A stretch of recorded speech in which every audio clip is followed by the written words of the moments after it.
Andor is the newest television series set in the Star Wars universe to premiere on Disney+.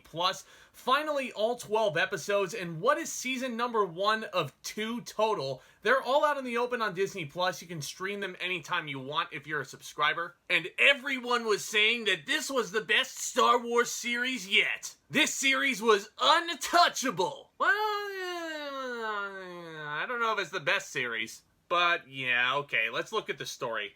We begin 5 years before the events of Rogue One. And this is a series that follows an ensemble cast of characters during the time that a rebel alliance is forming in opposition to the Galactic Empire. One of these characters is, of course, our titular Cassian Andor, played once again by Diego Luna, as he was in Rogue One. He's a thief who becomes a revolutionary, and he eventually joins the rebellion. So with the universal critical acclaim that's going into this show right now, critics seem to love this dark tone that Andor is taking in comparison to other Star Wars entries. And I was at least super hyped to check this out, because number 1, Star Wars, and number 2, y'all know that I wasn't the biggest fan of Rogue One. At least if you've been with me for a while. I'm sorry, I just didn't think any of the characters aside from a stupid droid were all that interesting. And the thing that makes Star Wars so iconic for a lot of people are these characters and their lasting impact. None of the characters in Rogue One, except for maybe Jyn Erso, you can make the argument, really didn't have much of a lasting impact at all. So I was definitely curious to see what Diego Luna could bring to this series in a redemption tour almost. And after sitting through all 12 episodes, I think it's good. Yeah, it's pretty good. It's not as good as Obi-Wan Kenobi, though. Hold on. Keep an open mind.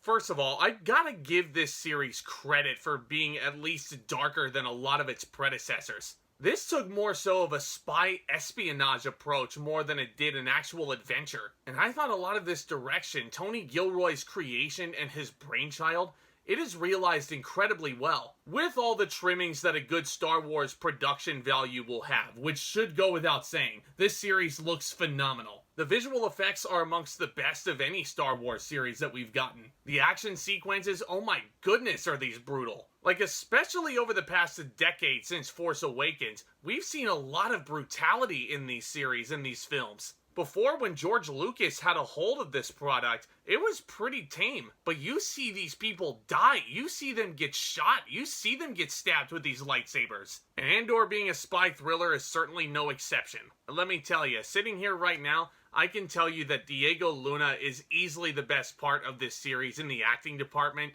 Man, is he throwing his all into this. He definitely wants to make sure that this series is at least better than Rogue One, at the very least. And I think he at least succeeds. I think in the acting department, Andor is definitely better than Rogue One. And the characters that we meet along the way, again, I mean, I'll get to that issue when we get to it. We also meet a really cool character named Luthen Rael, who's played by Stellan Skarsgård wonderfully. He shares a lot of really amazing scenes with Cassian Andor himself. And I really like this prisoner that Andy Serkis is playing. There's a whole angle involving a prison, and I don't want to get too deep into spoilers on this or anything like that.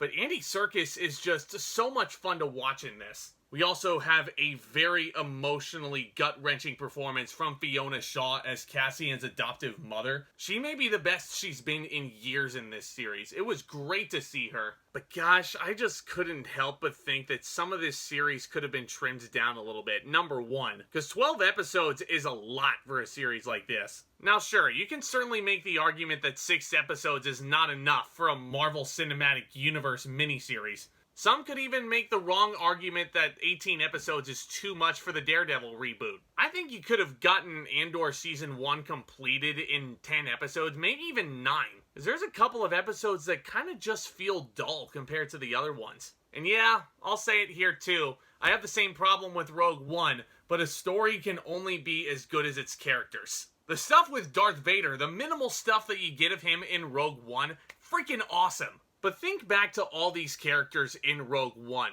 Jyn Erso as your lead, what else do you really get out of her aside from her being a part of the rebellion? The big Samoan dude who's following Chirrut Imwe around, what do you get out of him aside from the fact that he's following him? And I'll say it, even Cassian Andor, aside from one outburst, really gets little to zero development in Rogue One. And without giving anything away, this series definitely makes up for that little hole that I had with Rogue One. But as a whole, I just don't really see myself rewatching this series as much as The Mandalorian for sure, or even Obi-Wan Kenobi, which is a huge burst of nostalgia for me. But here's the moral of the story, ladies and gentlemen, and folks of all ages. This is going to be an acquired taste. A lot of people might look at this on the surface and think, oh, a spy thriller in the Star Wars world? What the heck is Disney thinking? But then there's a lot more open-minded people like me who are like, okay, I'll give this a shot. I'd say give Andor a shot for yourself before falling back on any assumptions. The series does end on a cliffhanger, so we are going to get a season 2, which is currently filming at the time of recording. And I can say that it was effective in making me want to turn on season 2 once it comes out. I'm definitely anxious to talk about it and see what happens next in this story. But again, we know that Cassian Andor appears in Rogue, so a lot of that suspense is taken out of whether or not he's going to survive this thing. I don't know, guys. Andor was interesting. I liked it. I wanted to love it because, I mean, a spy thriller in a Star Wars world just sounds like music to my ears. And it's certainly a series that achieves their goal quite well. I just don't know if I'm going to be rewatching this a bunch. Like The Mandalorian, I was rewatching a lot of those episodes immediately after they aired, because I wanted to absorb it all again and enjoy it for myself. Andor, I feel like, is going to be a one-time view for me, because a lot of these characters, again, need to have that lasting Star Wars impact. I'm going to give Andor a B+. But again, take this grade with a grain of salt.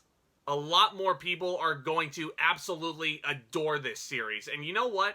More power to you. But you know, like what you like and hate what you hate. It's only movies and television after all. Give me your thoughts on Andor down in the comments section below if you don't mind. I love starting the discussion, making these videos for you guys, and getting to interact with you guys makes things all the more fun for me. And y'all are invited to the party, so if you're a new viewer, do consider becoming a subscriber, because especially as we get towards the end of the year, it's going to be a lot more fun topics to talk about. So tap on that notification bell as well. That way you guys don't miss a second more of the action. And do me a favor and smash the like button. This really helps these videos get out there to more beautiful viewers like you. Guys, y'all are the best. Stay tuned for more exciting content very soon.